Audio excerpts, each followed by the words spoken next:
మన ప్రభువును మన రక్షకుడైన యేసుక్రీస్తు నామములో మీ అందరికీ నా హృదయపూర్వకమైన శుభాభివందనాలు తెలియజేస్తున్నాను. సత్యం హెవెన్ మినిస్ట్రీ ద్వారా ఈ దినం మన అంశము ఏదేను తోటలో. ప్రియ దేవుని ప్రజలారా, మరి ఏదేను తోటలో మరి ఏమి జరిగినది అన్న సంఘటనలను మనము మొదటి ఎపిసోడ్లో పార్ట్ 1 కొన్ని విషయాలను మనం తెలుసుకుంటూ వచ్చినాం. ఏదేను తోటను దేవుడే మరి వేశాడని మనము గ్రంథములో తెలుసుకుంటూ వచ్చినాం. మరి ఆ తోటలో దేవుడు ఆదామును ఒక పని అప్పగించినాడు.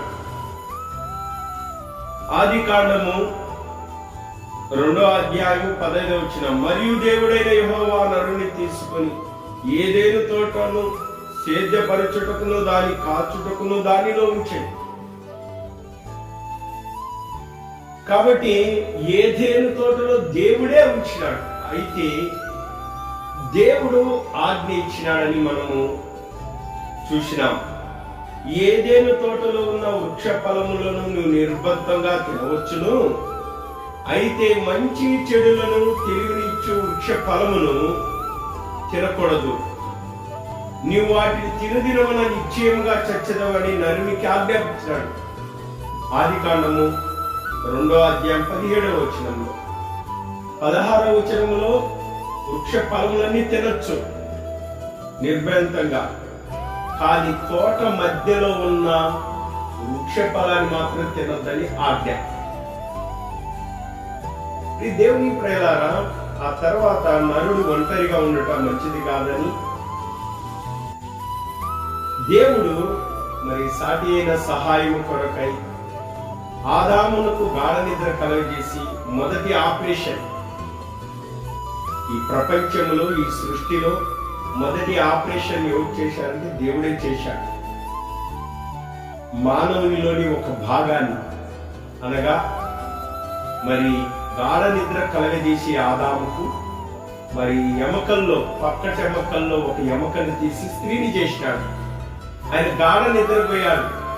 గాఢ నిద్రలో ఆయన ఎముకను తీసి ఆ చోటును మాంసంతో పూడ్చేసి ఆ ఎముకతో మరి స్త్రీని దేవుడు మరి నిర్మించినట్లుగా మనం చూడగలుగుతాం. ఇది మొదటి ఆదాము అనగా పురుషుడు, మరి హవ్వమ్మ అనగా స్త్రీ యొక్క నిర్మాణాన్ని మనం చూస్తున్నాం. ఆదాము మట్టిలో నుంచి వస్తే స్త్రీ ఆదాము పక్కటెముకలో నుండి, ఆదాములో ఉన్న పక్కటెముకలో నుండి వచ్చింది. దేవుడు నిర్మించినాడు. ఈ నిర్మాణం దేవుడు చేశాడు. అలా వారిద్దరిని జతపరిచినాడు, ఏక శరీరముగా పెట్టాడు. మొదటి వివాహం కూడా దేవుడే చేశాడు. మొదటి ఆపరేషన్ దేవుడిదే. మొదటి వివాహము వారికి జతపరిచింది దేవుడే. మరి భార్యాభర్తల బంధాన్ని ఏర్పాటు చేసింది దేవుడే. మరి దేవుని యొక్క సంకల్పం ఏంటి?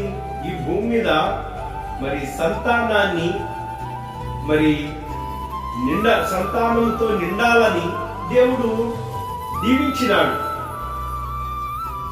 ఆదామును అవ్వమ్మను దీవించినాడు. ఆదికాండం 1వ అధ్యాయంలో ఆ దీవెన మనం చూస్తాము. మీరు ఫలించి అభివృద్ధి పొంది ఈ భూమిని నిందించి,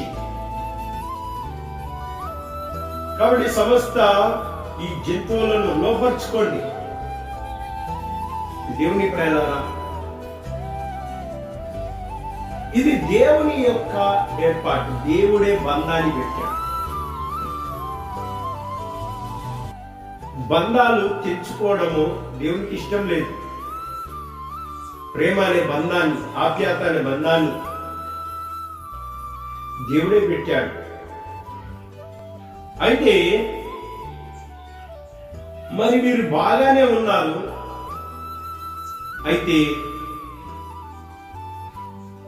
సర్పము యుక్తి గలదై, సర్పము మరి హవ్వమ్మతో మాట్లాడుతూ వచ్చింది. ఈ లేఖనాలు చూస్తూ వస్తున్నాం. మొదట్లో ఉన్న సర్పానికి మరి పాదాలు ఉన్నాయని మనం చూడగలుగుతాం. ఎందుకంటే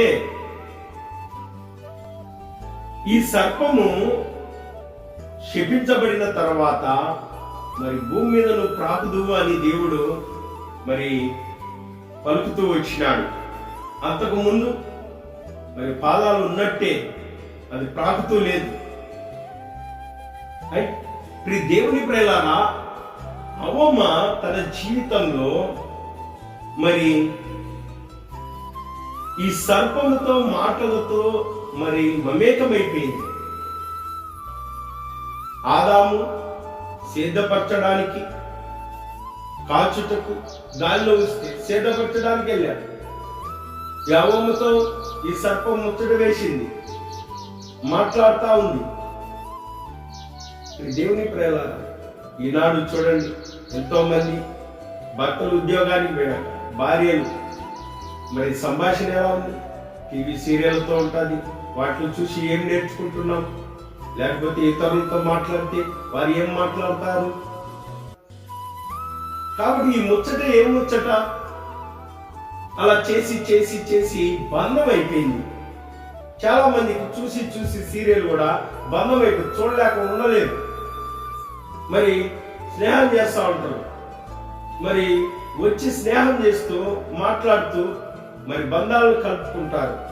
కలుపుకొని కుటుంబాలు కడుతున్నారా, కుటుంబాలు కూలుస్తున్నారంటే మరి ఎక్కువగా కుటుంబాలు కూల్చబడుతున్నాయి, కుటుంబాలు నష్టమైపోతున్నాయి. ఇక్కడ కూడా అదే జరిగింది. ఆదాము అవ్వమ్మ ఏదైనా తోటలో హాయిగా ఉన్నారు, దేవునితో సంబంధం కలిగి ఉన్నారు, దేవునితో మాట్లాడుతున్నారు, దేవునితో నడుస్తున్నారు, మరి అనేకమైన వృక్ష ఫలాలు తింటున్నారు,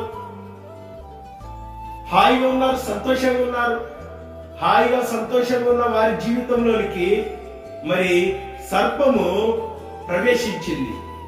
ఈ సర్పము యుక్తి గలదై ఉంది. అంటే సర్పమే ఎందుకు వచ్చింది? సింహం రావచ్చు కదా, మరి ఏదైనా జంతువు రావచ్చు కదా అంటే అది చోటు లేదు. ప్రియ దేవుని ప్రేమ, ఈ సర్పం చోటు ఇచ్చింది అపవాది. కాబట్టి ఈ సర్పము మరి ఇది నిజమా అని స్త్రీని అడగడం జరిగింది అవ్వమ్మను. అంటే దేవుని ప్రేలారా గమనించండి, ఇది నిజమా అంటానే దాని వెనకాల ఎంత జరిగింటది కథ, ఎంత సంభాషణ జరిగింటది. ఒక్క రోజుతో జరిగిందా? కాదు కదా. ఒక రోజులో మోసపోయిందా? కాదు కదా. అవ్వమ్మతో స్నేహం చేసింది. ఇది నిజమా?